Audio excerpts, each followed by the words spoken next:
Previously, a Nigerian photographer, Kemi Adeyemi, spent one passionate night with Han Yohan, Seoul's most dangerous mafia boss, after he saved her life in a dark alley.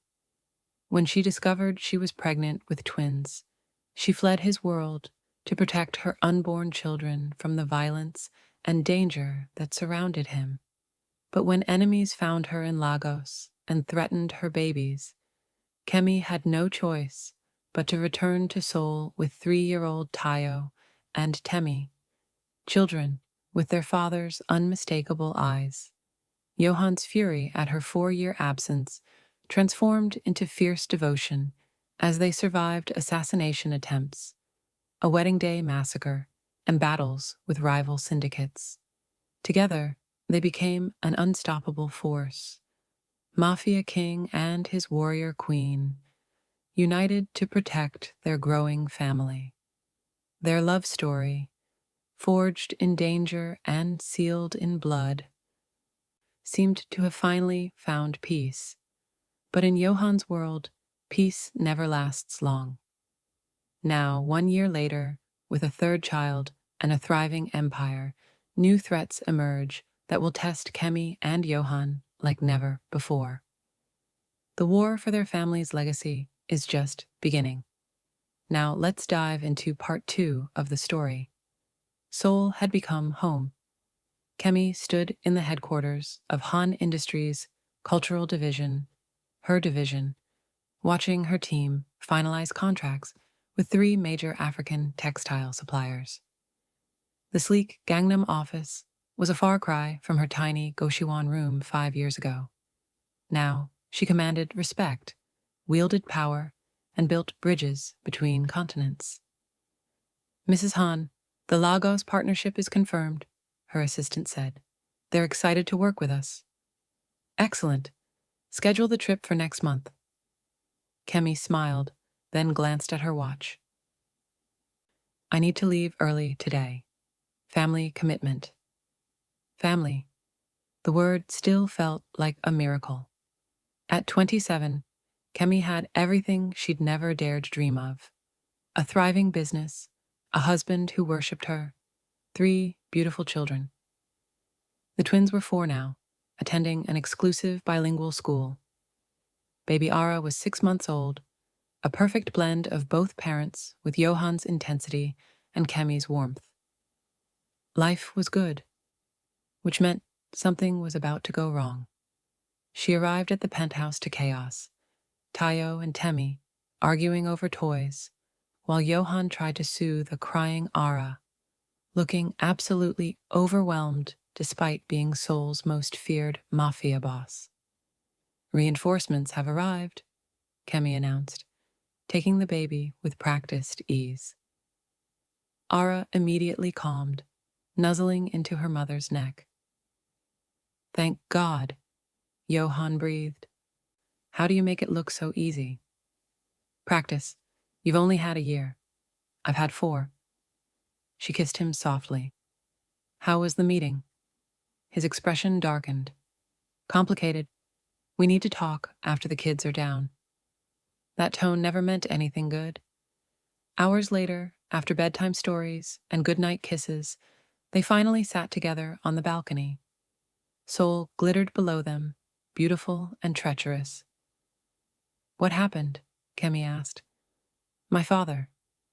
Johan's jaw clenched. He's been talking to the syndicate elders. He thinks the twins need traditional training, discipline, structure, the proper Han upbringing.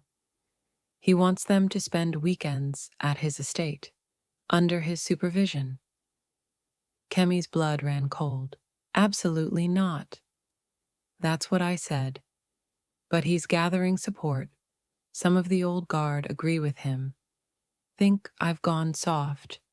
That you're raising them too Western, too Nigerian. They see our cultural fusion as weakness. It's our strength. Kemi's voice hardened. Tayo and Temi are thriving. They speak Korean, English, and Yoruba. They understand both worlds. That makes them powerful, not weak. I know. But my father, Yohan stopped, running a hand through his hair. He almost died protecting us at the wedding. That changed him, but it also made him think he has the right to shape their futures. He sees them as Han legacy first, our children second. Then we remind him whose children they are. Kemi's eyes flashed. I didn't survive your world just to hand my babies over to be molded into something they're not. Yohan pulled her close. I love when you're fierce.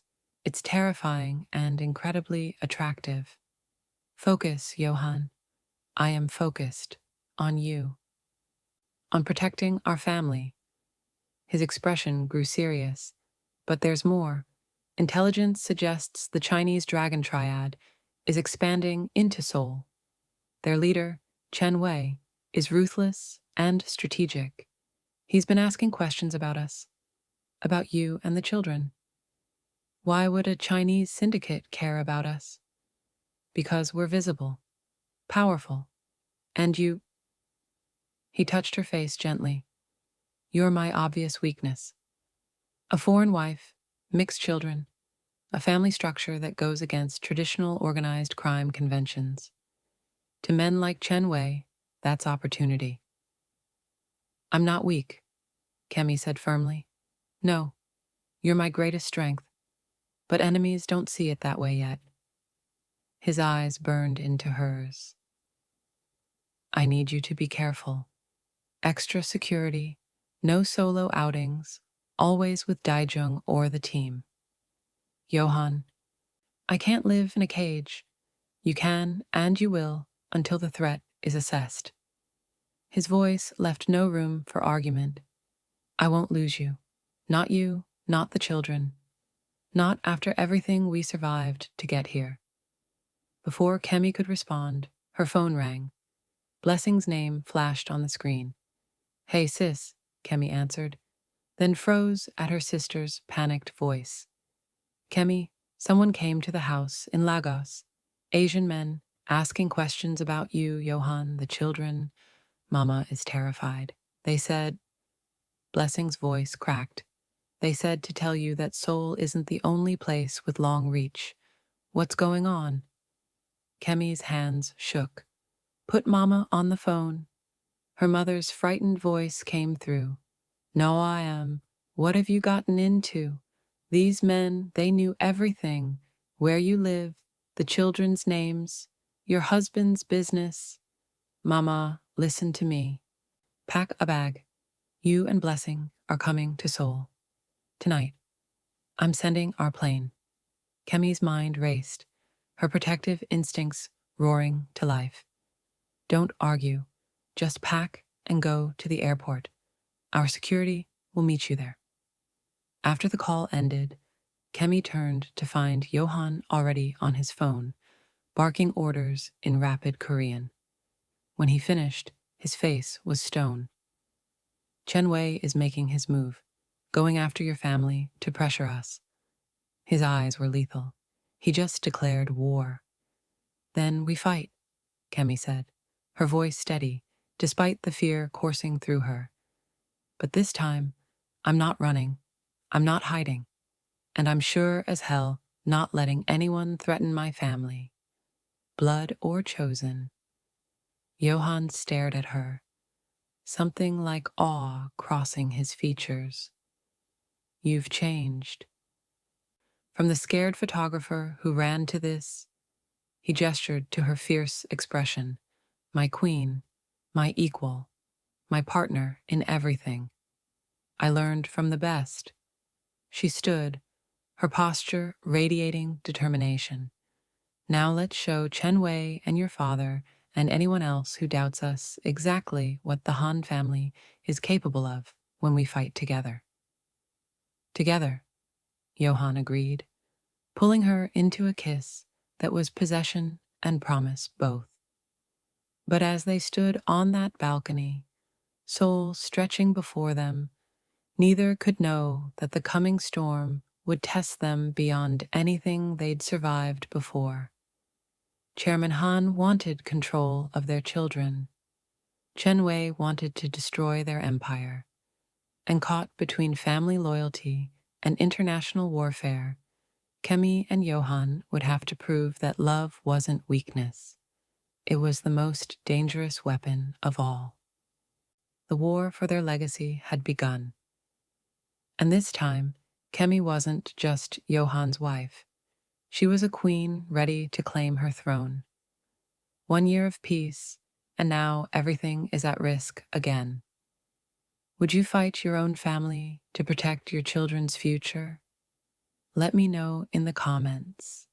If you're already hooked and can't wait to see how Kemi and Yohan defend their empire, hit that subscribe button and drop a comment telling me what you think will happen next.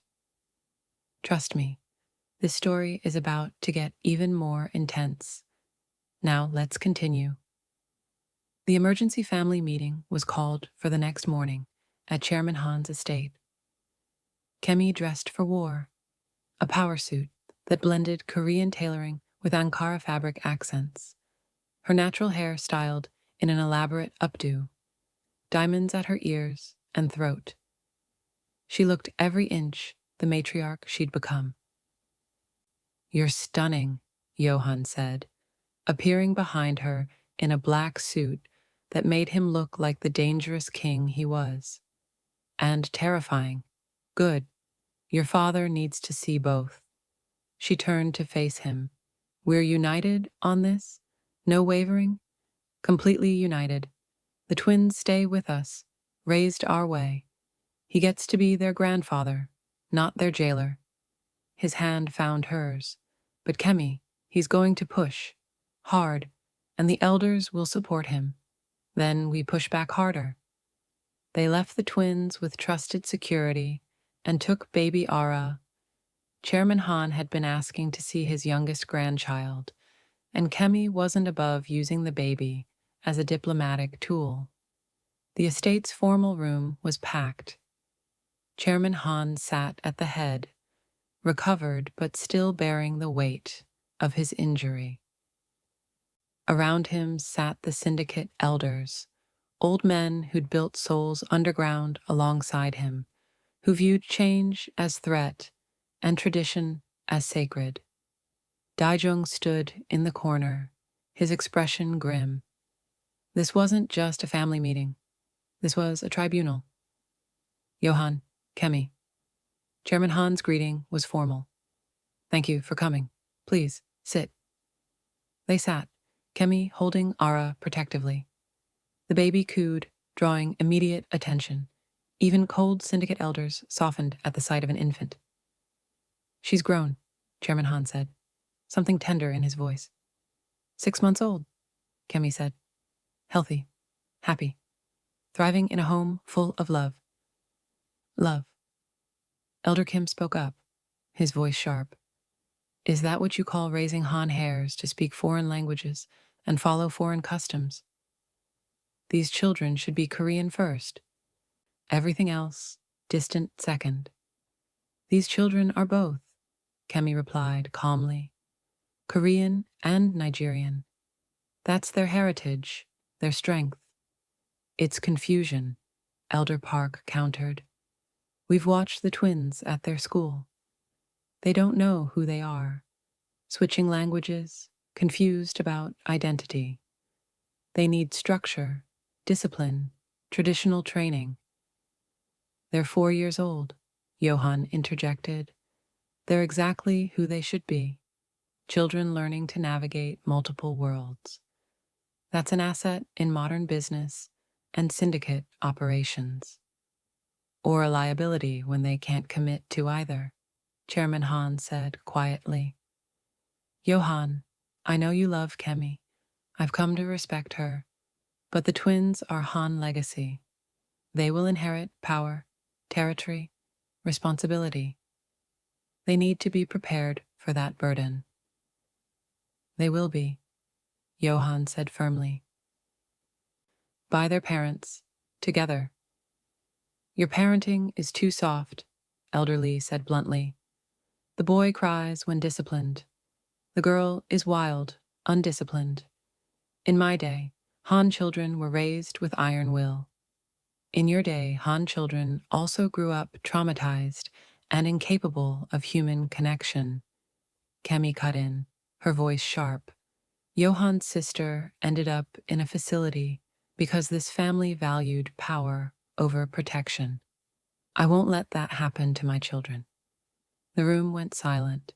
No one spoke about Yohan's sister, the family shame, the failure they'd all participated in. You overstep, Elder Kim said coldly. No, I speak truth you're all too comfortable ignoring. Kemi stood, still holding Ara, her presence commanding.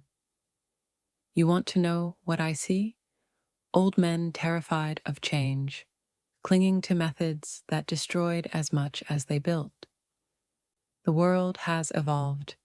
The syndicate must evolve with it. And my children, our children. She looked at Yohan, who stood beside her, united, will be raised to be strong and human, powerful and compassionate, Korean and Nigerian. Impossible, Elder Park scoffed. You cannot serve two masters. Watch me. Kemi's smile was sharp. I've built a multi-million-dollar division by blending cultures. I've earned respect in your world and mine. I speak 3 languages, navigate multiple power structures, and I've survived assassination attempts. Don't tell me about serving 2 masters. I've mastered both. Chairman Han studied her, something like respect flickering in his eyes. You've changed since the wedding. Harder, more dangerous. I learned from my husband and from you when you took a bullet protecting my family. Kemi's voice softened slightly. I'm grateful for that, Chairman Han. Truly. But gratitude doesn't mean surrender. You may be their grandfather, but Yohan and I are their parents. Final authority rests with us. The syndicate elders disagree, Chairman Han said, which is why I'm proposing a compromise. Yohan tensed. What compromise?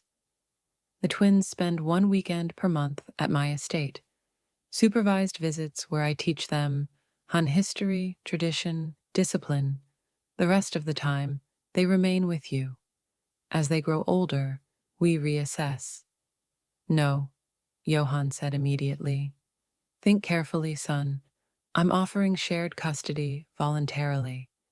If the elders vote, they can mandate more. Korean family courts favor traditional structures. Your marriage may be legitimate, but Kemi is still foreign. Still what? Kemi's voice was dangerous. Say it. Still black? Still Nigerian? Still not Korean enough for your pure bloodline? Still untested in our ways, Chairman Han finished. You've done well, Kemi. Better than I expected. But raising future syndicate leaders requires understanding generations of tradition. 1 year isn't enough. Then I'll learn, Kemi said. Teach me. Include me. But you don't take my children away from me to do it. Weekends aren't taking them away. Yes, they are. Weekends become, weeks become, they're better off with us. I've seen how this goes. Kemi's eyes flashed. My answer is no. Our answer is no. Elder Kim stood angrily. You cannot simply refuse the syndicate's wisdom. I can, and I will, Yohan said coldly. I'm the head of this syndicate now. My father may advise, the elders may counsel, but I make final decisions. And my decision is that my children remain with their parents full time. Then we call for a vote of no confidence, Elder Park declared. If you cannot properly raise Han heirs, perhaps you're not fit to lead the syndicate either. The threat hung in the air, a coup wrapped in concern for children. Daijung moved closer to Yohan, ready for violence. The room teetered on the edge of explosion. Then baby Ara laughed. a pure, joyful sound that cut through the tension. She reached for Chairman Han with chubby hands, completely unaware of the political warfare surrounding her. The old man's expression cracked. He stood slowly, moving toward Kemi, his hands out in request. "May I?" Kemi hesitated, then carefully passed Ara to her grandfather. The baby immediately grabbed his nose, giggling, and something profound shifted in Chairman Han's face. "She has no fear," he murmured, "no understanding of power structures or dangerous men. She just exists, purely. That's how children should be," Kemi said quietly. "Safe enough to laugh without fear. Strong enough to reach for what they want. That's what Yohan and I are building." Chairman Han held his granddaughter for a long moment, then looked at the elders. "I'm withdrawing my proposal. The children stay with their parents." "Chairman," Elder Kim protested. "I said I'm withdrawing it." His voice turned to steel. "I've made many mistakes as a father. Let my son make his own mistakes as a parent. Or perhaps," he looked at Kemi and Yohan, "perhaps they'll do better than we did. Perhaps love isn't weakness after all." He handed Ara back to Kemi carefully. "But I want time with them. Real time. Dinner once a week. Here, all of you. Let me know my grandchildren properly instead of trying to control them." "That we can agree to," Yohan said, his arm around Kemi. The elders left, disgruntled but outmaneuvered. As the room cleared, Chairman Han stopped Kemi at the door.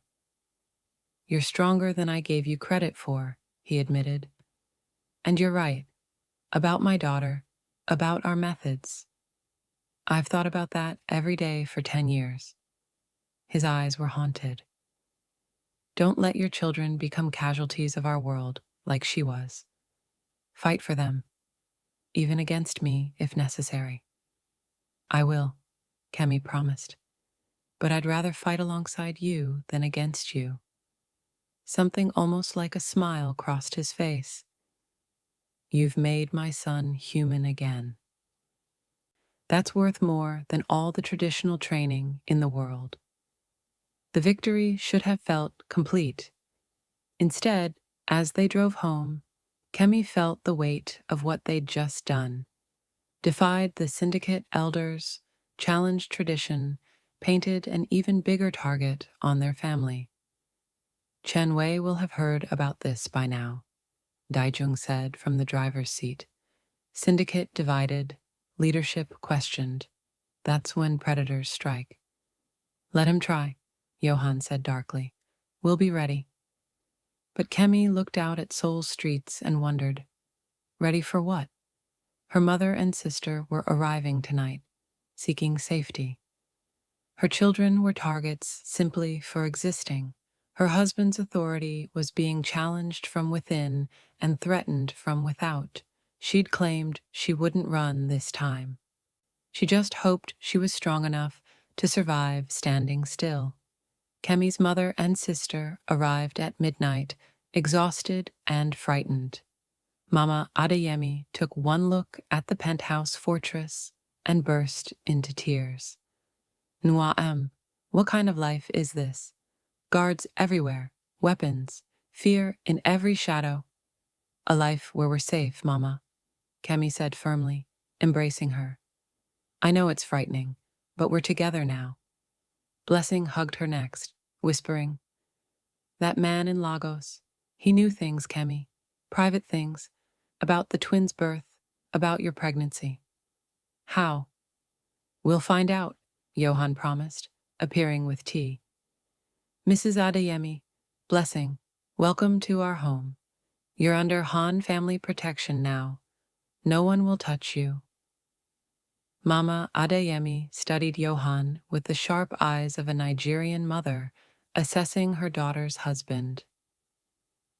"You're the dangerous one, the one who got my daughter into this trouble." "Yes, ma'am," Yohan said simply. But I'm also the one who'll die before letting anything happen to her or our children. Words are easy. Actions matter. Then watch my actions. Judge me by those. The standoff was interrupted by the twins appearing in pajamas, rubbing sleepy eyes. "Grandma!" Temi shrieked, launching herself at Mama Adeyemi. The reunion was tearful, joyful, the twins chattering in Yoruba, mixed with Korean, showing off their baby sister, filling the penthouse with life and laughter that pushed back the shadows temporarily. But at 3 a.m., everything changed. Daijong burst into the master bedroom where Kemi and Yohan had finally fallen asleep. "Boss, we have a situation. Someone breached the building's security." They were dressed and armed within minutes. The twins and Ara were secured in the panic room, with Blessing and Mama Adeyemi. Security teams locked down every floor. "How many?" Yohan demanded. "Unknown. But they left something at the entrance. A message." The message was a black box wrapped in red silk, traditional Chinese funeral colors. Inside was a photo of their family at the park last week, the twins playing while Kemi pushed Ara's stroller. Crosshairs were drawn over each face. Underneath, a note in English. "Your family is beautiful.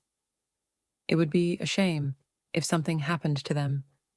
Chen Wei requests a meeting. Refuse, and we'll take the meeting place to you, starting with the Nigerian mother." Kemi's blood turned to ice. "He's threatening my mother. He's threatening all of you."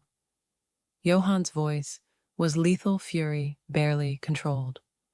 "Daijong, triple security on the penthouse and the estate. No one in or out without biometric confirmation, and find out how they got this photo." "Boss, we've been tracking them constantly." "Obviously not well enough," Yohan roared, then forced himself calm. "Find the leak, now." Over the next 48 hours, paranoia settled over their lives like fog. Security was everywhere. The twins couldn't go to school. Kemi couldn't visit her office. They were prisoners in luxury, waiting for the next attack. "I can't live like this," Kemi said on the second night, holding Ara while watching Tayo and Temi play subdued games in the corner. "The children are terrified. My mother thinks she's brought danger to us. This isn't life, it's survival. Until I eliminate the threat, survival is all we have." Yohan hadn't slept in 2 days, his eyes hollow, his movements tense. "Then meet with him. Chen Wei wants a meeting. Give him one." "Absolutely not. It's a trap." "Everything is a trap."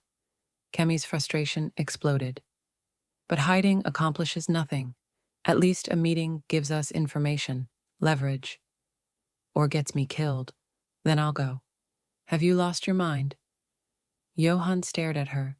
"You think I'd let you walk into a Chinese triad boss's meeting? Why not? He's threatening my family. Let me negotiate directly." Kemi's eyes blazed. "You've taught me this world, Yohan. Let me use what I've learned." "No, absolutely not." They argued for hours, until Daijong interrupted with news that changed everything. "We found the leak. One of our security team. He's been feeding information to the Chinese for 3 months. Photo locations, schedules, vulnerabilities." "Where is he?" Yohan's voice promised death. "In the basement, waiting for you." The interrogation was brutal. Kemi insisted on being present, needing to understand the full extent of the breach. What they learned was chilling. Chen Wei had been planning this operation for 6 months, studying their family, waiting for the perfect moment to strike. "He knows everything."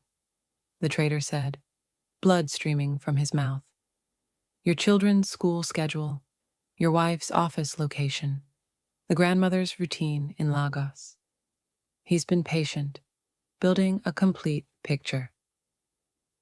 Why now? Kemi demanded. Why move now? Because you challenged the syndicate elders. Because there's internal division. Chen Wei sees opportunity. Take out Yohan. Absorb the Serpent Syndicate during the chaos of succession. You and the kids are just tools. Leverage. Yohan's gun was at the man's head before Kemi could blink. But she stopped him. Wait. Let me. She stepped forward, her voice cold as winter. You betrayed my husband, endangered my children, put my mother at risk. For money? For survival. Chen Wei pays better and... Kemi slapped him, the crack echoing in the basement. You don't get to speak. You gave up that right. She turned to Yohan. Send him to Chen Wei, gift-wrapped, with a message. What message? That we're not afraid. That we'll meet. On our terms, our territory, our rules. And if he refuses... Her smile was sharp as broken glass. We go to war, and we'll win. Yohan stared at his wife, this woman who'd been terrified of his world a year ago, now standing in a blood-stained basement, ordering strategic moves like a born queen. You're sure about this? He asked. I'm done hiding, done being reactive. We take control of this situation before it controls us. Then we meet with the dragon, Yohan said, and hope we don't get burned. The meeting with Chen Wei was set for neutral territory. A high-end restaurant in Gangnam, owned by neither faction, swept for weapons and surveillance, with both sides limited to 3 representatives each. Yohan would attend with Daijung and his best strategist. Chen Wei would bring his lieutenant and translator, but Kemi had other plans. I'm going, she announced at the strategy meeting 2 days before. Absolutely not, Yohan said immediately. We discussed this. You discussed it. I'm deciding. Kemi stood at the head of the conference table in Han Industries, surrounded by Yohan's top people. Chen Wei is threatening my family because he thinks I'm your weakness. Let me show him he's wrong. Let me prove I'm your strength. Kemi, this isn't about proving anything. Yes, it is. It's about showing every enemy, every rival, every person who thinks a Nigerian woman married to a Korean mafia boss is a liability, that I'm not, that I'm an asset, that attacking me is attacking the full force of the Han Empire. Elder Park, who'd been invited as a grudging courtesy, spoke up. She has a point. You've kept her hidden, protected. That reads as vulnerability. But if she sits beside you at negotiations, poised and powerful, that's a statement. A statement that puts her in danger, Yohan countered. I'm already in danger. Kemi's frustration boiled over. My mother is in danger. My children are in danger. Hiding doesn't change that. But facing it head-on might actually shift the dynamic. Daejun cleared his throat. Boss, she's right. Strategically, having Mrs. Han present shows unity, strength, confidence. Chen Wei is expecting you to be protective, defensive. Bringing your wife to a mafia negotiation is insane, Yohan finished. Brilliant, Daijun corrected. It's a power move he won't expect. The room fell silent as Yohan studied his wife. She stood tall in a designer suit, her natural hair styled elegantly, diamonds glinting at her throat, every inch a queen, not a victim. If you do this, Yohan said quietly, you follow my lead. You don't provoke, you don't engage unless I signal. Understood, Kemi agreed. but her eyes promised something different. She'd follow his lead until the moment she needed to take her own. The next 2 days were intensive preparation. Yohan's team briefed Kemi on Chen Wei's history, ruthless leader who'd consolidated 3 rival triads in China before expanding to Seoul. Known for patience, strategy, and absolute brutality when crossed. His weakness: traditional views about women in power. Use that, Yohan's strategist advised. Let him underestimate you, then strike where he's not looking. Kemi also trained with the security team, learning to read body language, identify threats, position herself strategically in a room. By the second day, even the hardened guards were impressed.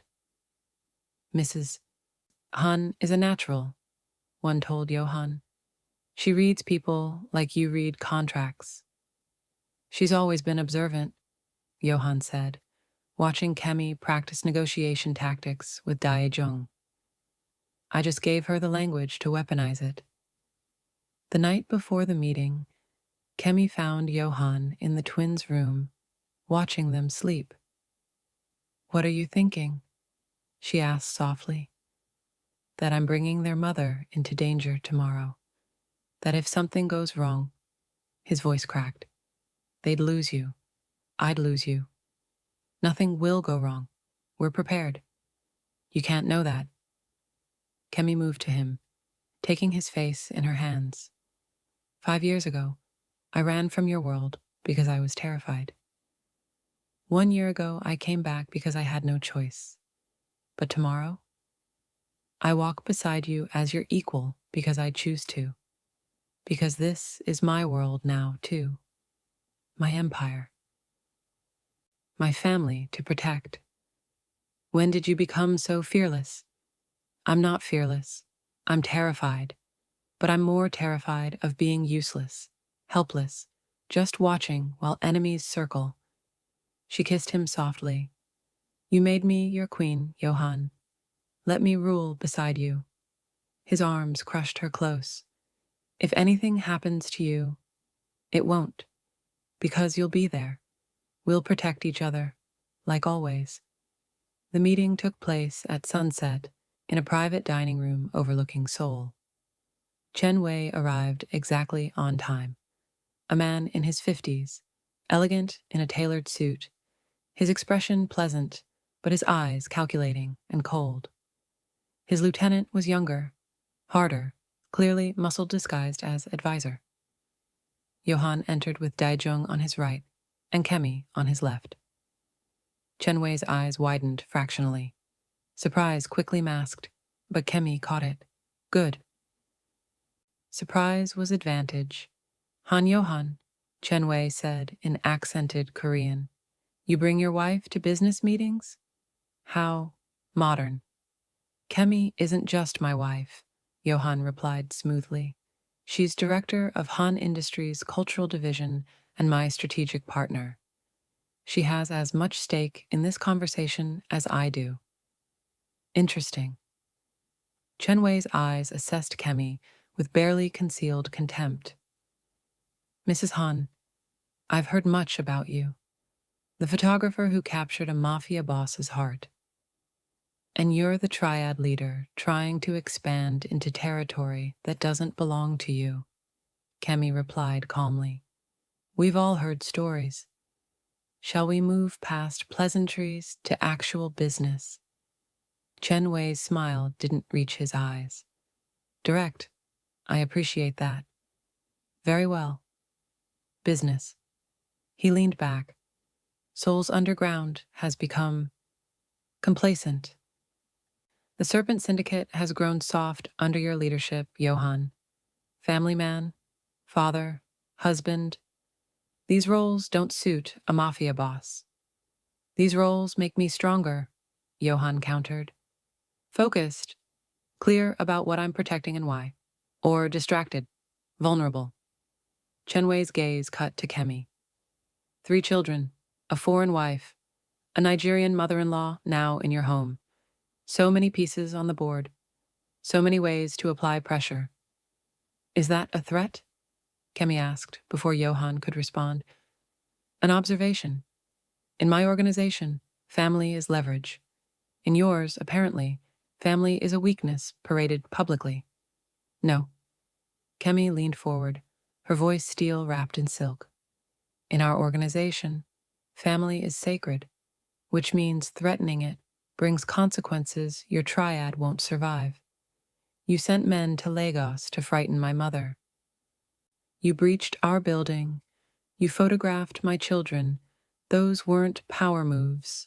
Those were mistakes. Chen Wei's pleasant mask slipped slightly. You presume to lecture me on strategy?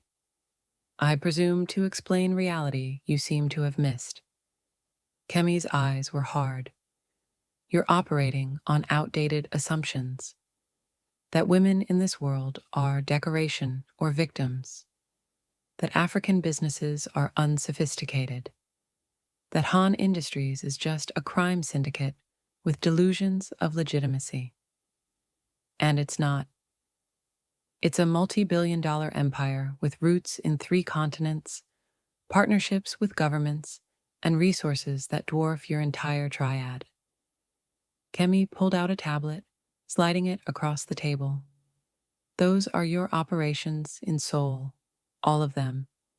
We've been documenting for 6 months. Locations, financial structures, personnel, illegal activities, one phone call, and Korean intelligence receives everything. Chen Wei's expression darkened. You threaten me in a negotiation. No, I clarify the power dynamic you misunderstood. Kemi's smile was razor sharp. You came to Seoul thinking you'd find a vulnerable organization weakened by domesticity.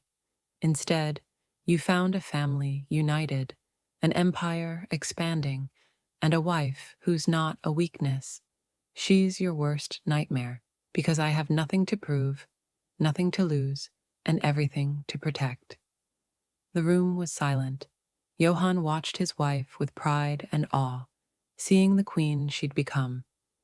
Chen Wei studied Kemi for a long moment, then laughed, genuine, surprised. You have fire. I see why Yohan keeps you. He doesn't keep me. We're partners. Kemi leaned back. Now, do we negotiate peace or prepare for war? Because I have children to put to bed and an empire to run. I don't have time for posturing. Peace, Chen Wei said slowly. But with terms, I withdraw from Seoul completely. In exchange, you provide introduction to your African networks, legitimate partnerships, textiles, tech, culture. I want what you've built, Mrs. Han, your bridge between East and West, Africa and Asia. Give me access to that, and I'll leave your family alone. Kemi glanced at Yohan, who gave a slight nod. He'd let her lead this. Conditional access, she countered. You prove you can operate legitimately for 6 months. Clean businesses, no violence, no traditional triad tactics. You show me you can adapt to modern operations, and I'll consider introducing you to my networks. But my reputation is on the line.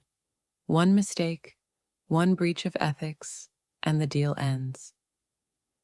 Permanently. You'd trust me after I threatened your family? No. But I'd give you a chance to prove you're smart enough to evolve. That's more than most would offer.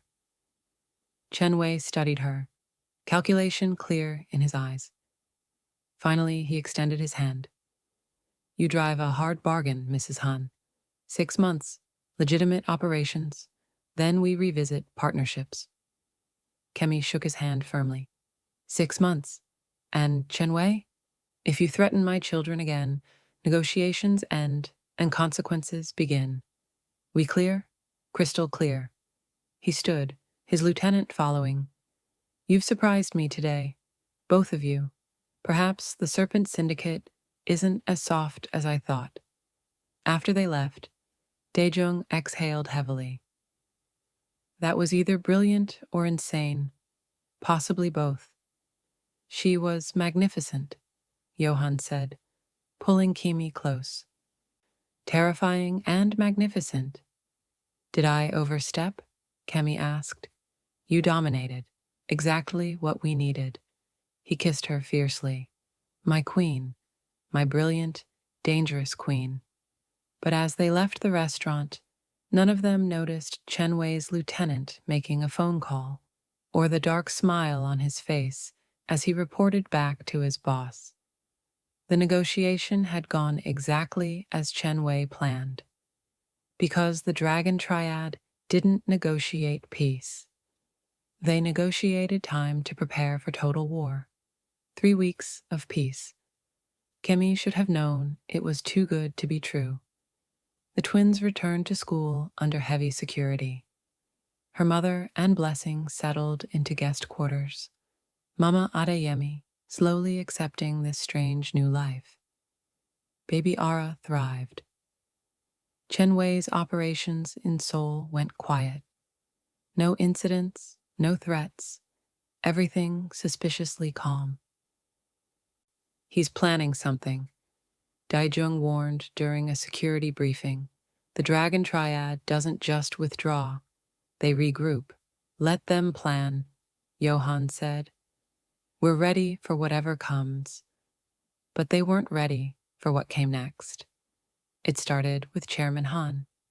The old man had kept his promise. Weekly dinners with the family, slowly building genuine relationships with his grandchildren. Tayo had warmed to him, fascinated by stories of syndicate history. Temi adored him, breaking through his stern exterior with her bright laughter. On this particular evening, Chairman Han arrived early, asking to speak with Yohan and Kemi privately. I've received information, he said, his expression grave. Chen Wei isn't honoring your agreement. He's been moving assets, positioning people, building toward something big. What kind of something? Yohan demanded. A coordinated strike, not just against the syndicate, against you personally, your family. He's been studying you for months, waiting for the perfect moment. When? Kemi's heart raced. Soon. My sources couldn't pin down exact timing, but Chairman Han's phone rang. He answered, his face draining of color. Get out. Now. All of you. He's moving. Now. The explosion rocked the penthouse. Windows shattered. Alarms screamed. Kemi was thrown backward, her ears ringing, her vision blurred. Through the chaos, she heard the twins screaming, Ara crying, Yohan shouting orders. Move! Daejung appeared, hauling Kemi to her feet. They've breached the building, multiple entry points. We need to get to the panic room. Another explosion, closer this time. The penthouse was under siege. Yohan grabbed Tayo and Temi, while Blessing clutched Ara. Mama Adeyemi was bleeding from a cut on her forehead, but moving. Chairman Han had his own weapon drawn, decades of instinct taking over. The panic room is compromised, one security guard shouted. They knew the location. Backup exit, Yohan commanded. Service elevator to the garage. Armored vehicles waiting. Go. They ran through smoke and debris, security forming a protective wall around the family. Gunfire erupted behind them, Chen Wei's forces engaging Yohan's men in brutal close-quarters combat. The service elevator felt like a death trap. Small, enclosed, descending agonizingly slowly while they heard fighting above. The twins cried against Yohan's chest. Ara wailed in Blessing's arms. Mama Adeyemi prayed in Yoruba. How did they know? Kemi gasped, her mind racing through shock. The panic room location, the security protocols. Another leak, Chairman Han said grimly. Someone high up, someone with access to everything. The elevator doors opened to the garage. and chaos. More of Chen Wei's men waited, weapons raised. But Yohan's security team had anticipated this, already engaged. The firefight was deafening, terrifying. "Get them to the vehicles!" Yohan roared. Daijung and 2 guards formed a protective corridor, rushing Kemi and the family toward the armored SUVs. Bullets ricocheted off concrete, glass shattered, people screamed. Kemi held Tayo while running, her designer heels long abandoned, her mind focused on one thing: get her children to safety. Mama Adeyemi stumbled, and Chairman Han caught her, half carrying the older woman. They reached the vehicles. Kemi shoved the twins inside, grabbed Ara from Blessing, pushed her mother and sister in after them. "Drive," she screamed at the driver. "Get them out of here." "Mrs. Han, you need to get in." "I'm not leaving my husband." She slammed the door. "Go." The SUV screeched away with her family, and Kemi turned back to see Yohan fighting with brutal efficiency, taking down attackers with lethal precision. But they were outnumbered, outgunned. "Kemi, what the hell?" Yohan saw her, fury and terror warring on his face. "I'm not running anymore." She grabbed a weapon from a fallen guard. Yohan had taught her to shoot months ago. "We end this together." No time to argue. More Dragon Triad members poured into the garage. Kemi took cover behind a concrete pillar, her hands shaking, but her aim steady. She fired, clipping one attacker, then another. "My wife is a fucking warrior," Dajung muttered, covering her position. The battle felt endless, minutes stretching into eternity. But slowly, brutally, Yohan's forces gained the upper hand. The Dragon Triad members began retreating, realizing they'd failed to capture or kill the family. As the last attackers fled, sirens wailed in the distance. Police, fire department, ambulances, all responding to what would be impossible to hide from the public. Yohan pulled Kemi into his arms, checking her for injuries, his hands shaking. "You sent the kids away. You stayed. You could have died. So could you. I wasn't leaving you to face this alone." She looked around the destroyed garage, at the bodies, the blood, the evidence of war. "It's over?" "No." Chairman Han appeared, supporting a wounded Daijung. "This was just the opening move. Chen Wei wanted to scatter us, terrorize us, prove he could reach us anywhere. He's succeeding." "Then we hit him back," Kemi said, her voice hard, harder, decisively. "Where is he?" "Unknown. He's gone to ground." "Then we draw him out." She looked at Yohan. "Where are the kids?" "Safe house. 3 different locations for each vehicle. They won't know which one has the family until they're secured." His jaw clenched. "Kemi, we need to go underground. All of us. Until we can eliminate Chen Wei." "No." Her voice cut through his. "Underground means hiding. Hiding means he wins. We can't live in fear, Yohan. Not us. Not our children. We end this. Now." "How?" "By doing what he doesn't expect." She pulled out her phone, miraculously still intact, by turning his own strategy against him. 4 hours later, Kemi sat in an undisclosed location with Yohan's full strategic team and made a call that would change everything. Chen Wei's phone, a voice answered in Mandarin. "This is Kemi Han," she said in English, her voice steady. "I want to negotiate, face to face, just you and me." "You're insane," the translator said. "Or desperate." "I'm practical. You want access to my African networks? You've proven you can break my home, terrify my family, wage war. Congratulations. You're powerful. We're all very impressed." Her voice dripped sarcasm. "But can you build? Can you create? Or are you just destruction wrapped in strategy? You dare mock me. I dare negotiate. You wanted a meeting with the Han family? You've got one, but not Yohan. He's too emotional right now. Me. Tomorrow. Public location of my choosing. You prove you're smart enough to talk instead of just destroy, and maybe, we find a real solution. Silence. Then, why would I negotiate now when I've proven I can destroy you? Because you haven't destroyed us. We're still here, still standing, and now we're angry. You have two choices. Negotiate with me while there's still a chance for peace, or face the full fury of the Han Empire and every ally we've cultivated across 3 continents. Your move, Chen Wei. Choose wisely. She ended the call. The room erupted. Are you insane? Yohan exploded. You just invited a man who tried to kill our family to a private meeting. Public meeting. My terms. My territory. Kemi's eyes were fierce. He's expecting us to hide, to retaliate violently, to play the game his way. I'm changing the game. By making yourself bait? By proving I'm not afraid.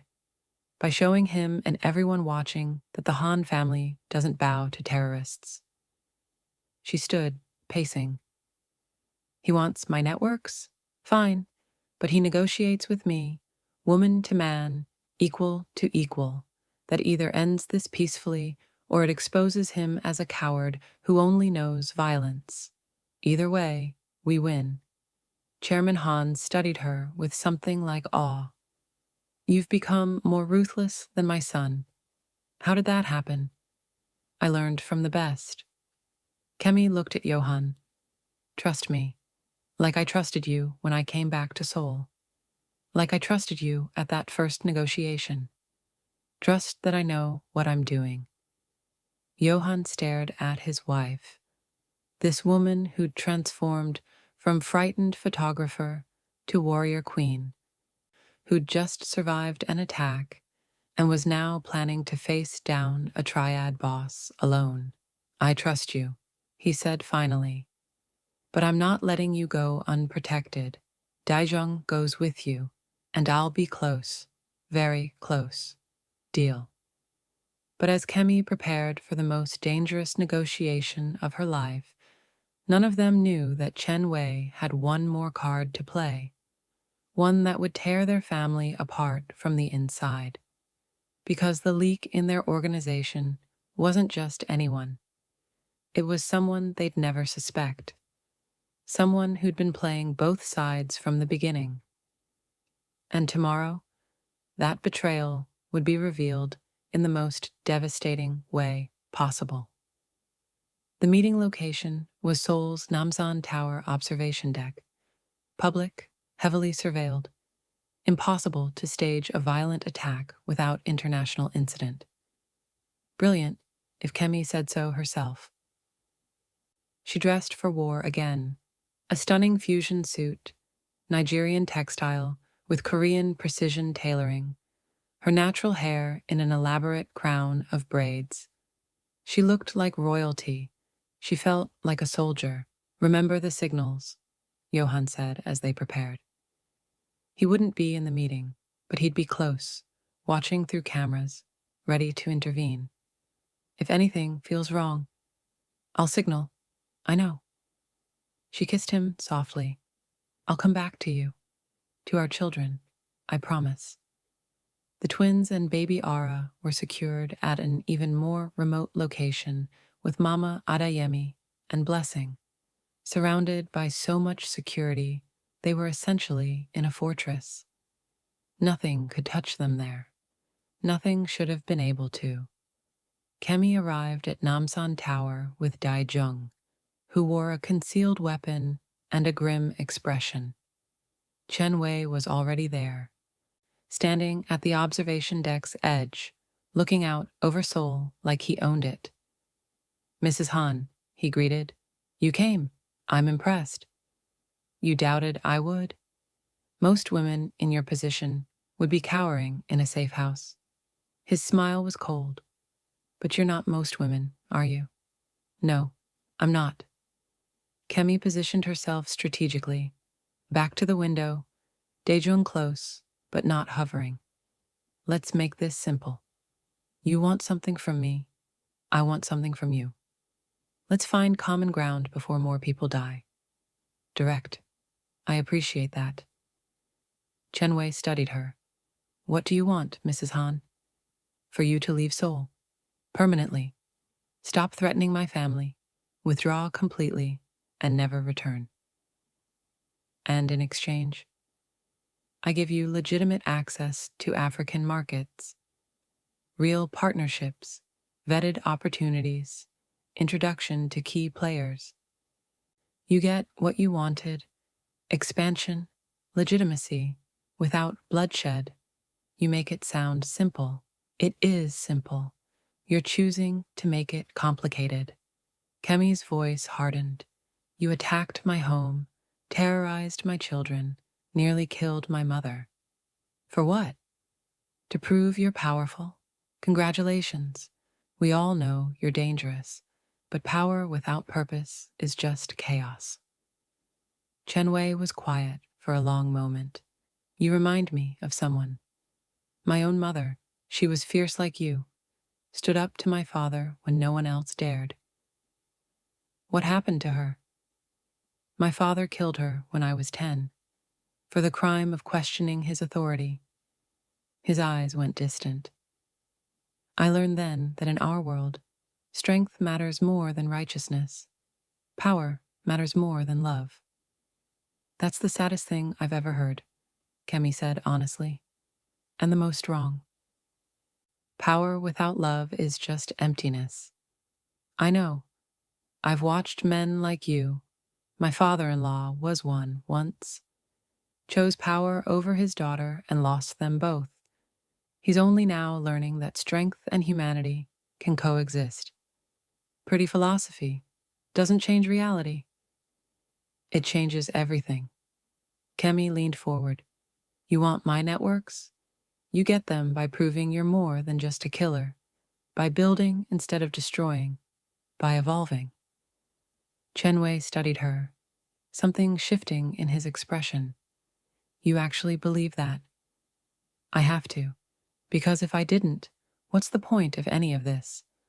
Why fight so hard to protect my family if the world stays brutal and unchanging? She gestured to Seoul spread below them. We can make things better, or we can keep perpetuating cycles of violence. Your choice. For a moment, Kemi thought she'd reached him. Saw humanity flicker in his cold eyes. Then his phone rang. He answered, listened, and smiled. A terrible, victorious smile. Mrs. Han, it seems we have a problem. Or rather, you do. Kemi's blood ran cold. What did you do? Nothing. Yet. But my people have acquired interesting leverage. Care to see? He turned his phone toward her. The screen showed a live video feed of the twins' safe house and Dragon Triad forces surrounding it. No, Kemi breathed. Oh yes.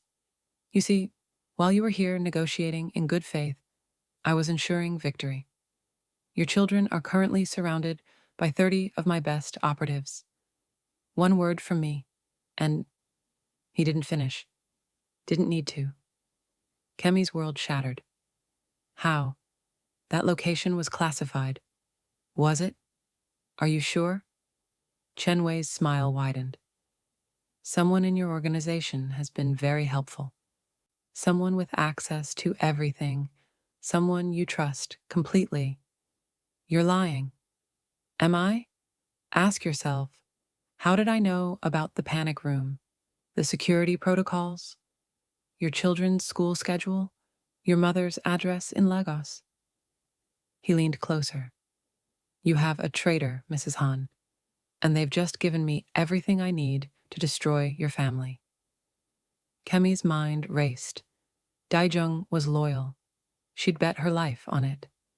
Chairman Han had fought beside them. The security team had been vetted, and her phone rang. Yohan, his voice ragged with panic. Kemi, we have a situation. The safe house. I know. Chen Wei just showed me. It's worse. We found the leak. His voice broke. It's Jiwoo. She's been working with Chen Wei since she got out of prison 3 months ago. Early release for good behavior. Chen Wei arranged it, paid off judges.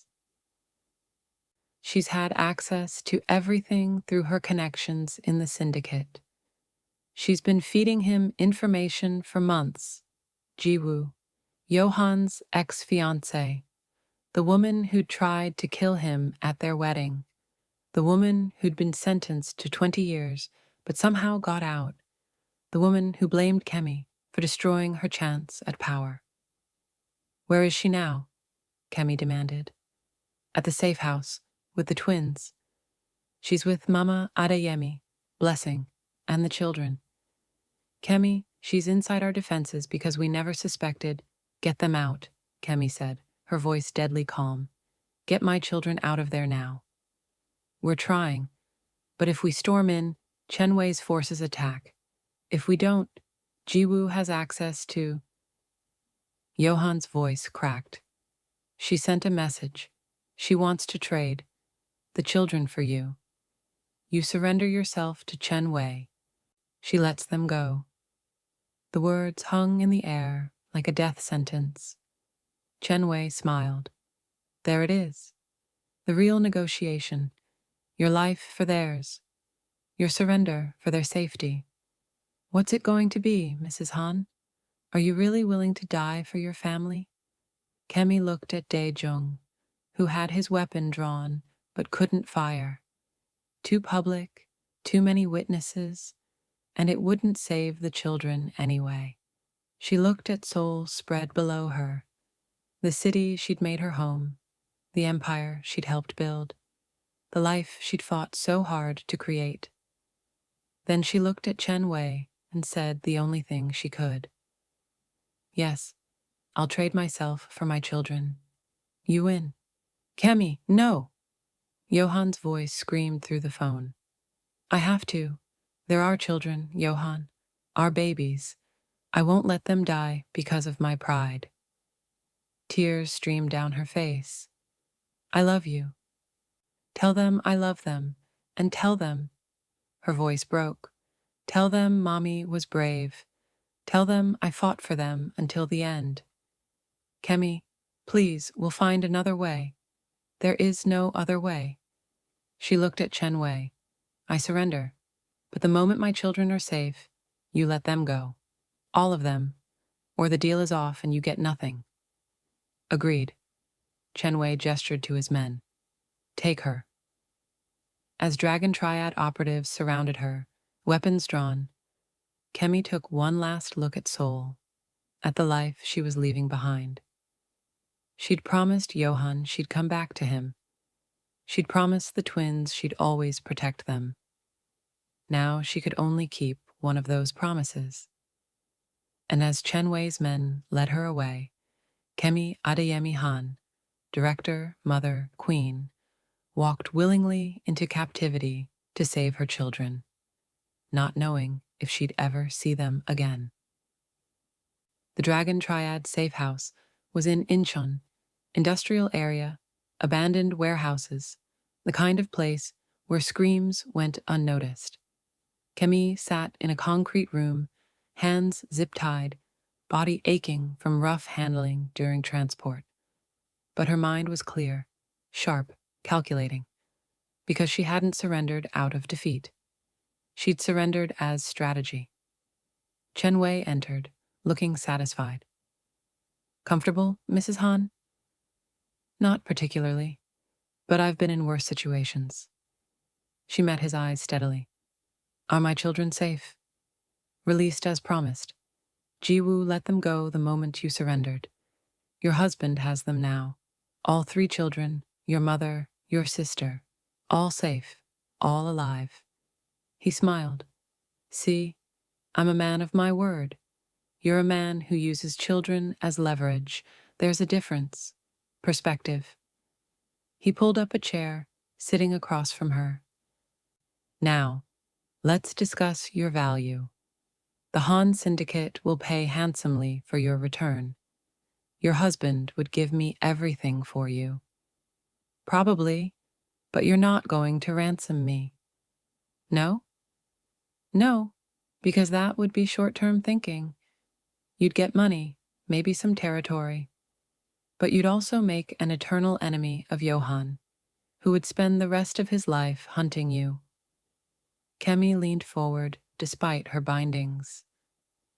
You're smarter than that. You want something bigger. And what do you think I want? Legitimacy. Real power that doesn't require violence to maintain. My networks, my connections, my bridge between East and West. She paused. You want me to work for you? Chen Wei's eyes gleamed. Smart woman, yes. That's exactly what I want. You, working for me, building my legitimate empire. In exchange, I let your family live in peace. And if I refuse, then I start sending pieces of you back to your husband until he agrees to give me what I want anyway. But I'd prefer your cooperation. Willing workers are more effective than terrorized ones. Kemi studied him. You're lonely. Excuse me? Lonely. Powerful men often are. You killed your father, took over his organization, expanded across continents. But who do you trust? Who challenges you? Who sees you as human instead of monster? She tilted her head. That's why my negotiation style intrigued you. Because I treated you like a person, not a threat. Amateur psychology won't save you. Not trying to save myself, trying to understand you.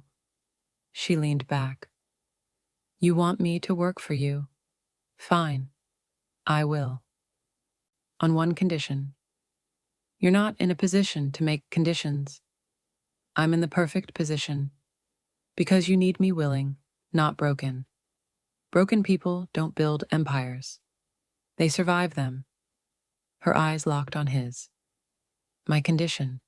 You let me go back to my family for 48 hours. Let me hold my children, kiss my husband, make sure they're really safe. Then I come back willingly and work for you for 6 months. Prove I can build something legitimate for you. After 6 months, we renegotiate. Why would I agree to that? You'll just run. Where? You know where my family lives. You've proven you can reach them any time. Running accomplishes nothing. She leaned forward. But giving me 48 hours? That shows you're not just a thug with power.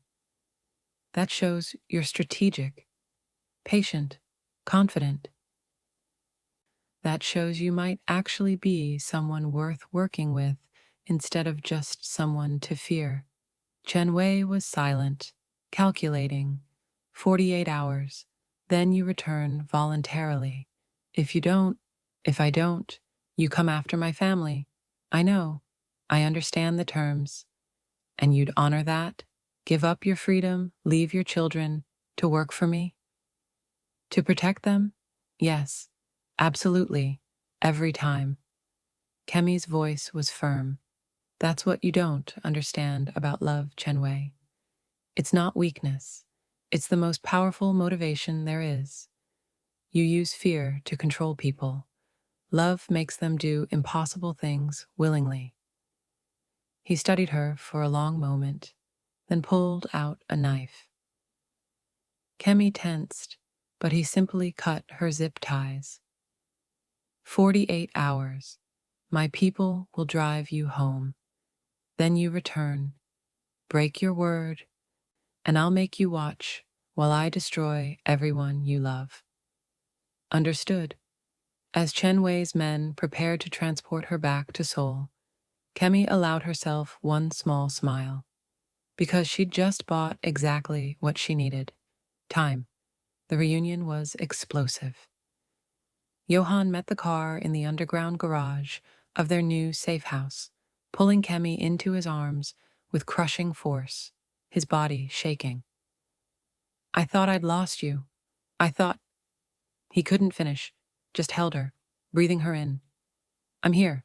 I'm safe. Where are the children? Inside, waiting, terrified but unharmed. He pulled back, scanning her for injuries. What did he do to you? Nothing yet. Yohan, we only have 48 hours. I need to see the twins and Ara, hold them, but then we need to plan, because I'm going back. The hell you are. I have to. It's the only way to keep them safe. She cupped his face. Trust me, I have a plan, but I need your help to execute it. Inside, the reunion with her children nearly broke her. Tayo and Temi clung to her, crying, asking where she'd been. Baby Ara reached for her with chubby hands, whimpering. Mama Adeyemi held her daughter and wept. Blessing hugged her fiercely. I'm here, Kemi whispered to them all. I'm here now, and I'm going to fix this, I promise. Later, after the children finally slept, Kemi gathered Yohan, Daijong, Chairman Han, and her most trusted team. Chen Wei thinks he's won. He thinks I'm surrendering to work for him, that love makes me controllable. Her smile was sharp. He's right about the love, wrong about the controllable part. I'm going back in 48 hours, but not as his prisoner. As his infiltrator. Explain, Chairman Han demanded. Chen Wei wants me to build him a legitimate empire using my networks. Fine, I'll do that. But while I'm building, I'm also documenting everything. His operations, his contacts, his vulnerabilities, every illegal activity, every shady deal, every connection. And in 6 months, when the Dragon Triad is completely dependent on my networks and my legitimacy. Her eyes glittered dangerously. We destroy him from the inside, take everything he's built, and absorb it into Han Industries. The Serpent Syndicate doesn't just defeat the Dragon Triad. We consume it. The room was silent. Then Yohan started laughing. Genuine, amazed laughter. You're going to become his most valuable asset just to destroy him. That's insane. That's strategic. He thinks women are weak. Thinks love is vulnerability. Thinks capturing me means he's won. Kemi stood, her posture radiating power. I'm going to show him that underestimating me was his fatal mistake. It's too dangerous, Daijong protested. 6 months embedded in enemy territory is exactly what we need to win permanently. Not just drive him out of Seoul, eliminate him completely. Take his empire, his resources, his power. She looked at Yohan. But I can't do it alone. I need you to trust me, support me from the outside, and be ready to strike when I give the signal. You're asking me to let you walk back into captivity for 6 months. I'm asking you to let me be the weapon that ends this war. She moved to him, taking his hands. You made me your queen, Yohan. Let me rule. He stared at her, this woman who transformed from frightened refugee to warrior queen, who was proposing to infiltrate and destroy their greatest enemy from within. On one condition, he said finally, you take a tracker, embedded, undetectable, so I always know where you are, and you check in daily, even if it's just a coded message. If you miss one check-in, you come get me. Deal. She kissed him. 48 hours with my family. Then I go to war. Those 48 hours were the most precious of Kemi's life. She held each child, memorizing their faces, their voices, their laughs. She taught Tayo and Temi to be brave, explained that sometimes Mommy had to go away to keep them safe.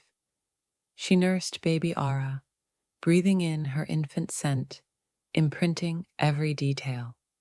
She made love to Yohan like it was the last time. Slow and desperate, and full of promises.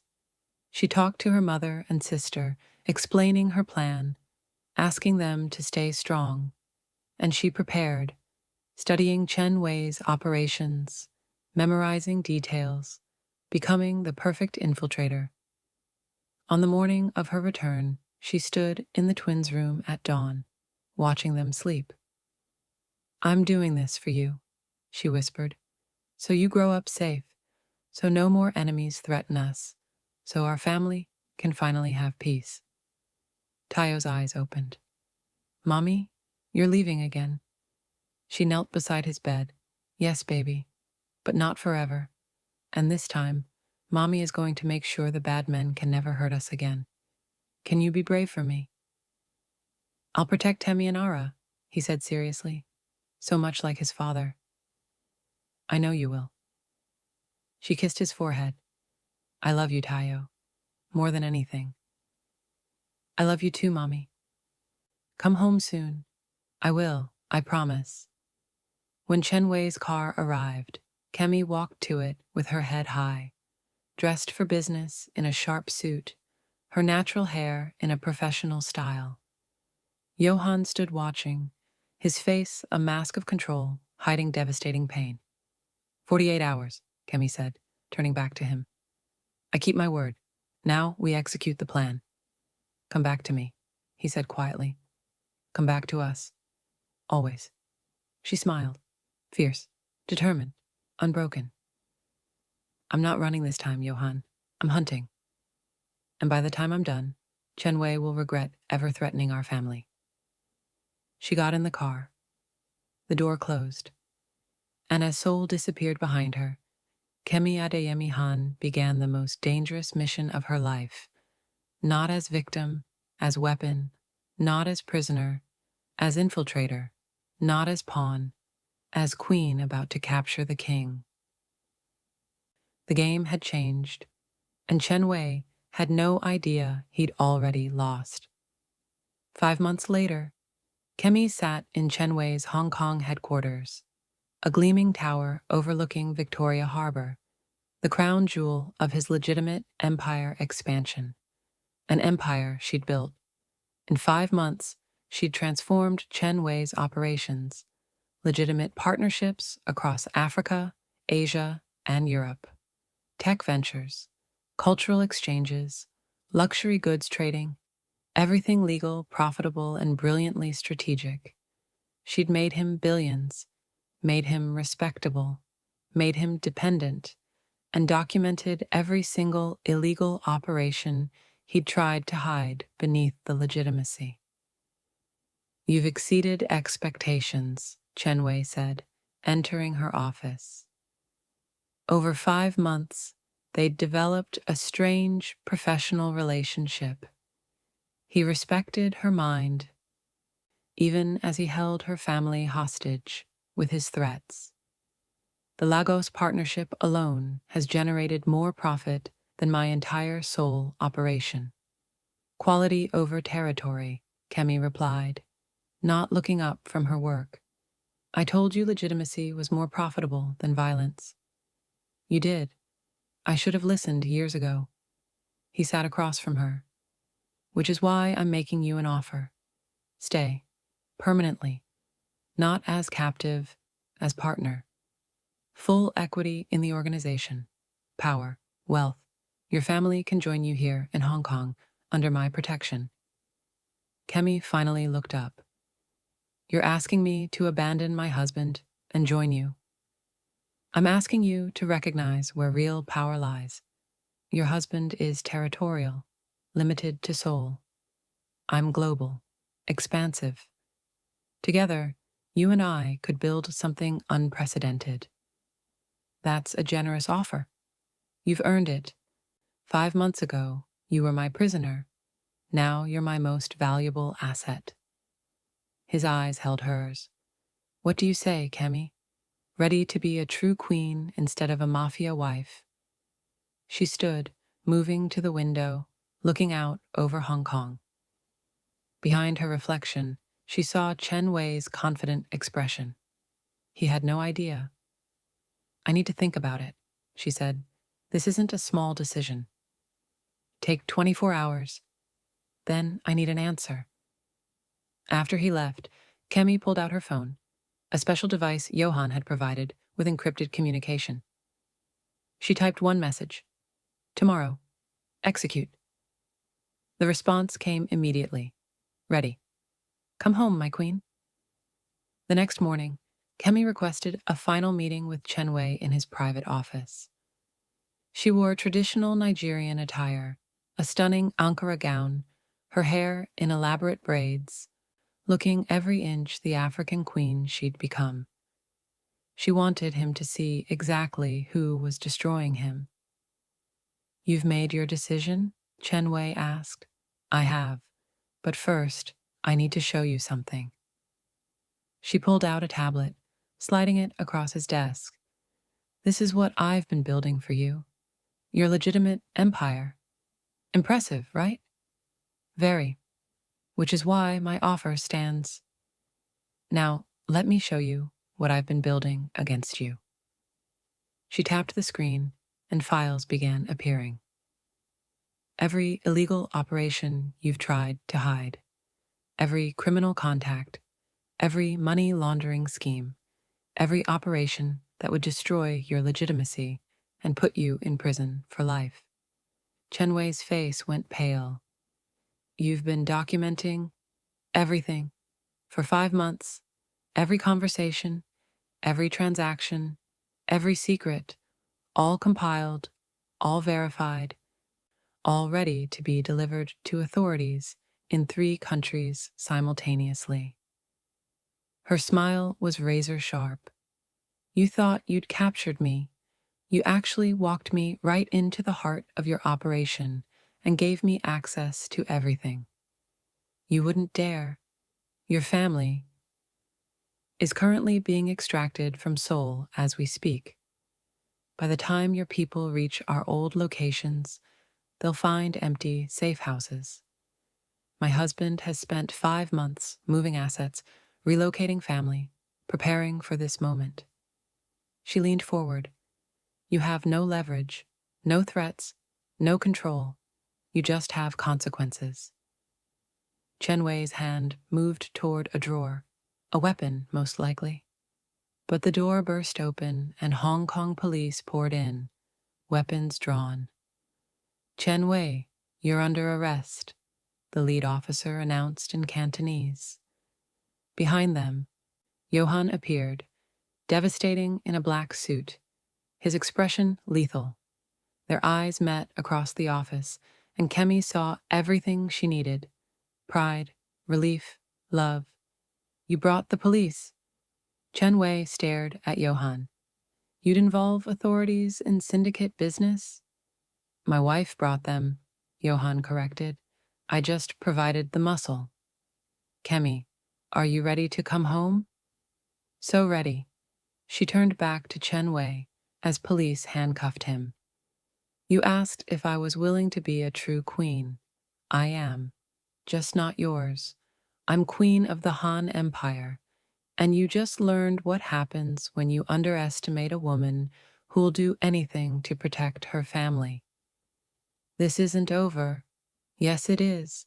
Your organization is being raided simultaneously in 6 countries. Your assets frozen, your people arrested, and all those legitimate businesses I built. Han Industries is absorbing them. Legal acquisitions, hostile takeovers, all starting today. Her smile was victorious. You wanted my networks. Congratulations. You got them. We're just using them to dismantle your empire piece by piece. As police led Chen Wei away, still protesting, Yohan pulled Kemi into his arms. 5 months, he murmured against her hair. 5 months of hell, watching you in enemy territory, trusting the plan. Was it worth it? You destroyed our greatest enemy, absorbed his empire, and proved you're the most dangerous woman in Seoul. He pulled back to look at her. So yes, worth it. But never again. Never leave me for that long again. Deal. Now take me home. I need to see our children." The flight back to Seoul was triumphant. News of Chen Wei's arrest and the Dragon Triad's collapse spread through the underground like wildfire. The Han Empire had just absorbed billions in assets, gained footholds in new markets, and eliminated a major threat, all through strategic infiltration instead of violence. "You've rewritten the rules," Dae-jung said on the flight. "Wars aren't won with bullets anymore.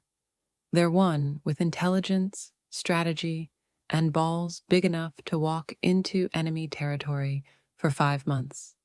"Language," Kemi said, but smiled.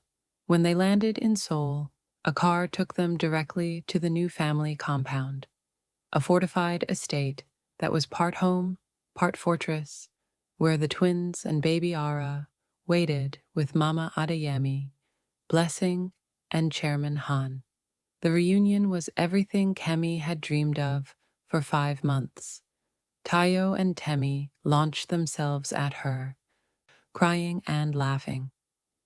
Baby Ara, now almost a year old, walking and babbling, reached for her mama with desperate hands. "My babies," Kemi wept, holding all 3 as best she could.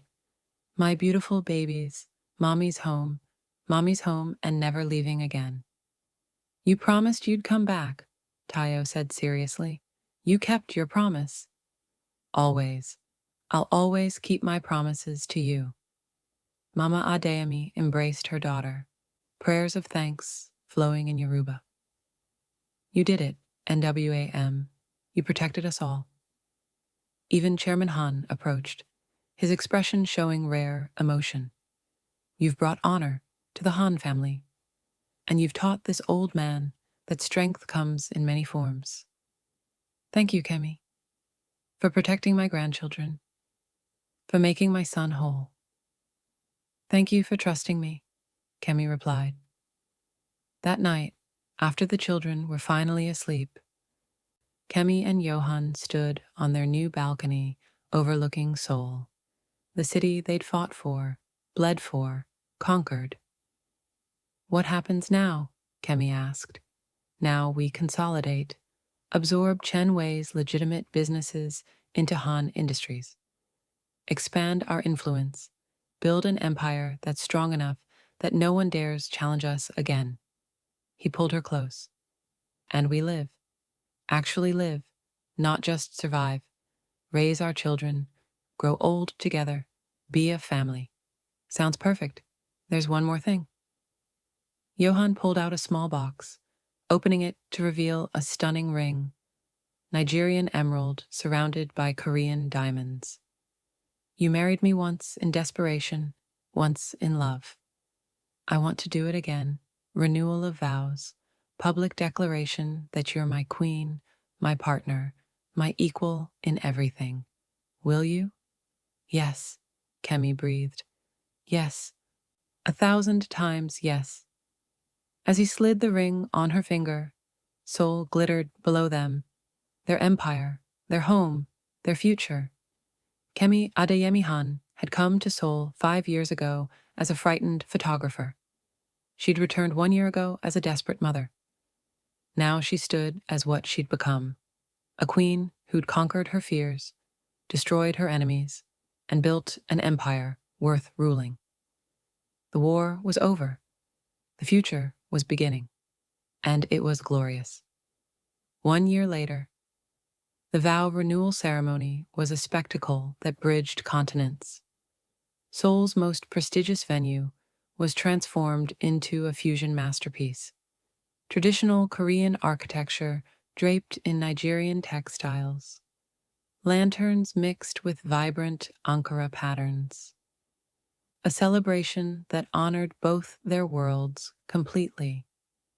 Kemi stood in her dressing room, adjusting her gown, a custom creation that had taken 3 designers 6 months to perfect.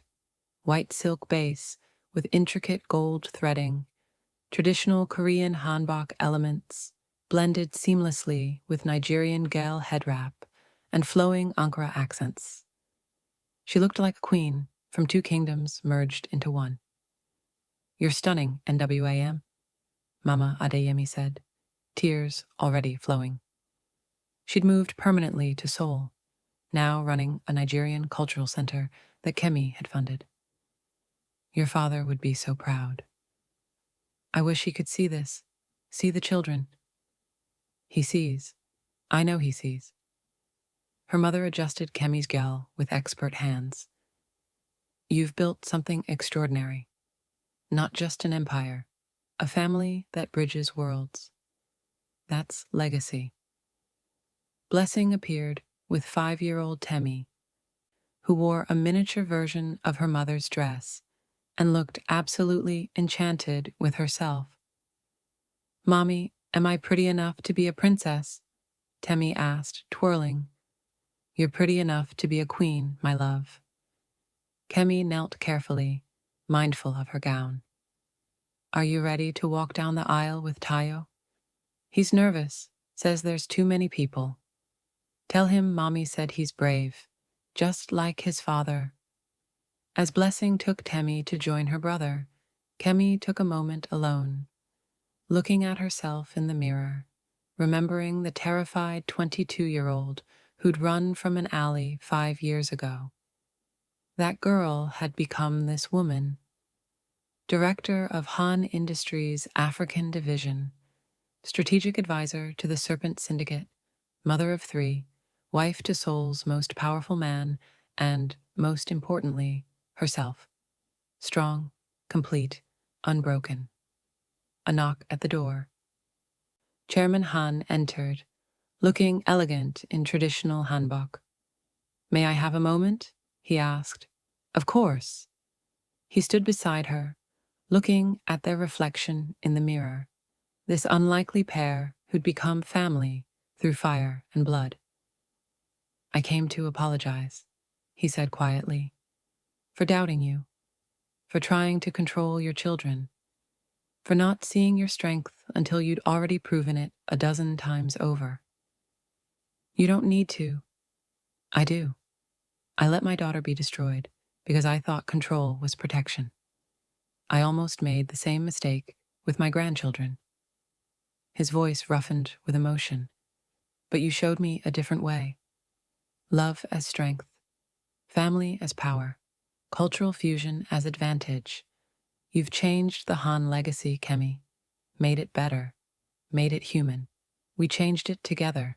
You fought beside us, trusted us when the elders didn't." She turned to face him. "You're a good grandfather. The twins adore you. That matters more than past mistakes." "Thank you." He pulled out a small box, opening it to reveal an intricate jade bracelet. "This belonged to my mother, the only Han matriarch who ruled with both strength and compassion. I want you to have it. Wear it today. Pass it to your daughter someday. Let it symbolize what you've built. Tradition honored, but evolved." Tears filled Kemi's eyes as he fastened the bracelet on her wrist. "I'll treasure it, and I'll make sure Temi knows where it came from. Just make sure she knows she can be both, Han and Adeyemi, Korean and Nigerian, powerful and loving. You've proven it's possible." The ceremony was perfect. Tayo and Temi walked down the aisle first, carrying rings on silk pillows, both serious and adorable. Baby Ara toddle-walked beside them with Blessing's help, her chubby legs unsteady but determined, her smile lighting up the room. Then Kemi, escorted by both Mama Adeyemi and Chairman Han, both families, united. Yohan waited at the altar, devastating in a fusion suit, Korean tailoring with subtle Ankara accents. When his eyes landed on Kemi, his expression cracked. Love, awe, gratitude, all flooding through his usual control.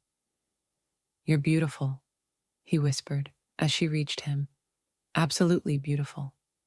"You're not so bad yourself," she murmured back. The efficient spoke about love that survives impossible odds, families built through choice and blood both, and empires conquered not through force but partnership. Then came the vows. Kemi, Yohan began, his voice steady despite clear emotion. 5 years ago, you witnessed something you shouldn't have. I should have killed you. Instead, I gave you my number. Best decision of my life. You ran from me, broke my heart, took my children, and every single choice was born from love, from fierce, protective, incredible love. You came back when you had every reason to run. You stood beside me when hiding was safer. You infiltrated our greatest enemy and destroyed him from within. You've made me better, softer and harder in all the right ways. You're my queen, my partner, my home. I vow to honor both your worlds, protect our family with everything I am, and love you until my last breath and beyond. Kemi's tears fell freely. Yohan, you saved me in that alley 5 years ago. Not just from danger, from a life half lived, playing it safe, never reaching for impossible things. You gave me one perfect night that changed everything. When I ran, I thought I was protecting our children from your darkness.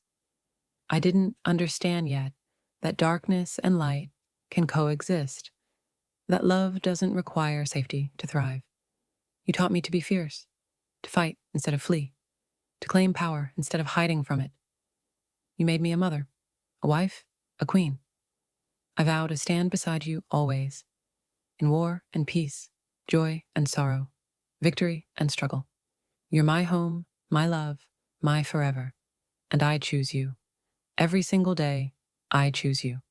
They exchanged rings, new ones, designed specifically for this ceremony, with inscriptions in Korean, English, and Yoruba. I now pronounce you still married, the officiant said, with a smile. Still partners, still forever. You may kiss your wife again. The kiss was claiming, tender, full of 5 years of history and a lifetime of future. When they broke apart, the crowd erupted, Koreans and Nigerians, syndicate members and business partners, family and allies, all celebrating together. As they walked back down the aisle hand in hand, Kemi saw her entire world in that room. Her children, beautiful and thriving, growing up between worlds and strong in both. Tayo, serious and protective, already showing signs of his father's strategic mind. Temi, bright and bold, full of her mother's fire. Ara, just beginning to show her personality, fierce and sweet in equal measure. Her mother and sister, safe and settled, building their own lives in Seoul while staying connected to Lagos. Chairman Han, transformed from antagonist to ally, doting grandfather to fierce protector. Dae-jung, loyal as always, now with a family of his own that played with the twins weekly. The syndicate elders, no longer hostile but respectful, won over by results they couldn't argue with. Business partners from 3 continents, proof of the empire she'd built. And Yohan, her dangerous, devoted husband, the man who'd started as a one-night mistake and become her forever. The reception was a fusion celebration like Seoul had never seen. Nigerian jollof rice alongside Korean bulgogi. Afrobeats mixed with K-pop. Traditional dancers from both cultures performing together. Languages blending seamlessly as guests moved between cultural worlds. During dinner, Yohan stood to make a toast. 5 years ago, I met a woman in an alley who should have been terrified into silence. Instead, she looked at me with fire in her eyes and refused to break. 4 years ago, she disappeared, and I thought I'd lost the only good thing I'd ever touched. 1 year ago, she came back with proof that our one night had created a miracle. 3 miracles.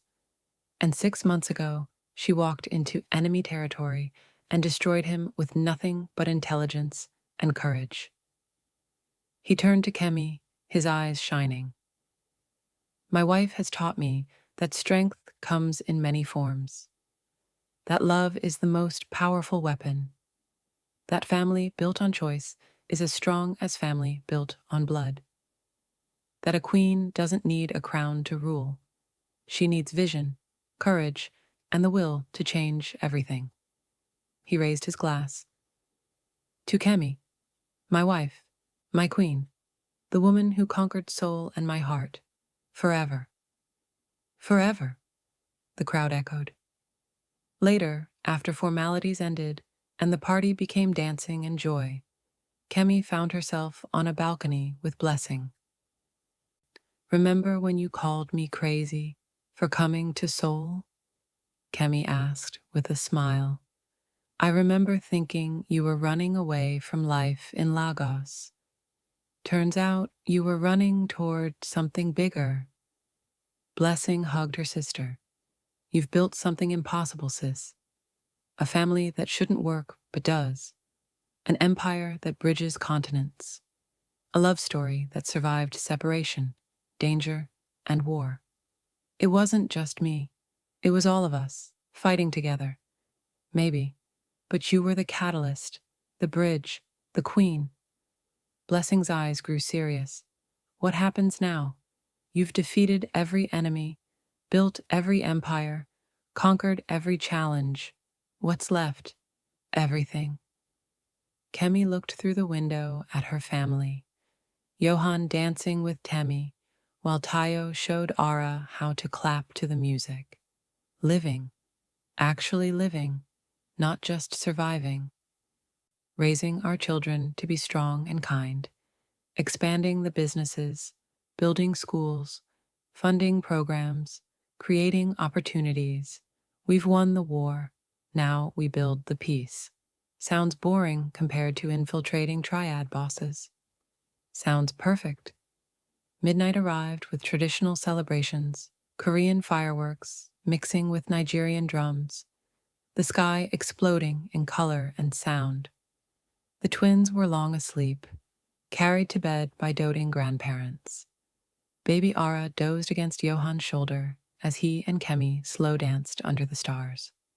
Happy, he murmured against her hair, deliriously, exhausted but deliriously happy. She pulled back to look at him. No more wars? No more enemies? Just life? Just life. Building our businesses, raising our children, growing old together. His smile was soft. Boring, domestic life. Think you can handle it? After the last 5 years? Boring sounds like paradise. Good, because I have a confession. His hand moved to her stomach, resting there gently. I know you're pregnant. Have for 2 weeks. Kemi's breath caught. How did you? I notice everything about you. Every change, every detail. You're glowing differently, moving more carefully, and you've been crying at commercials. His eyes shone with emotion. Are we having another baby? Yes, she whispered, joy flooding through her. Yes, we are. I was going to tell you tomorrow, but... He kissed her, deep and claiming, one hand on her stomach, where their 4th child grew, the other wrapped around her waist. 4 children, he murmured. A dynasty. A family. There's a difference. Our family. Our dynasty. Our empire. He rested his forehead against hers. Thank you, Kemi, for running, for coming back, for fighting, for everything. You've given me a life worth living. You've given me the same, a home, a purpose, a love worth fighting for.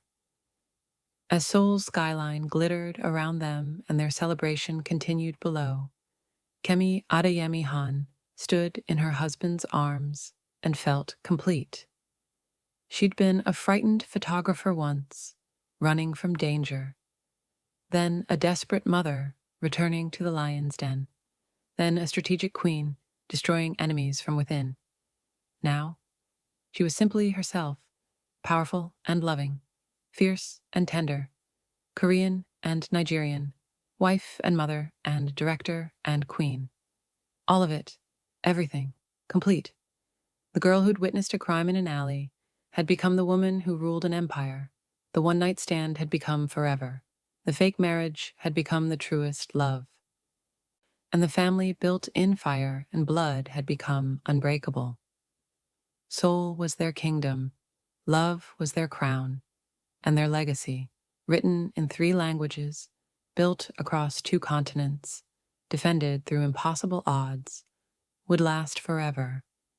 Queen Kemi had claimed her throne, and heaven help anyone who tried to take it from her. The end. Thank you for watching this story to the end. If you enjoyed Kemi and Yohan's complete journey from one dangerous night to building an empire together, make sure you're subscribed because more epic love stories are coming. Stories of passion, power, and families worth fighting for.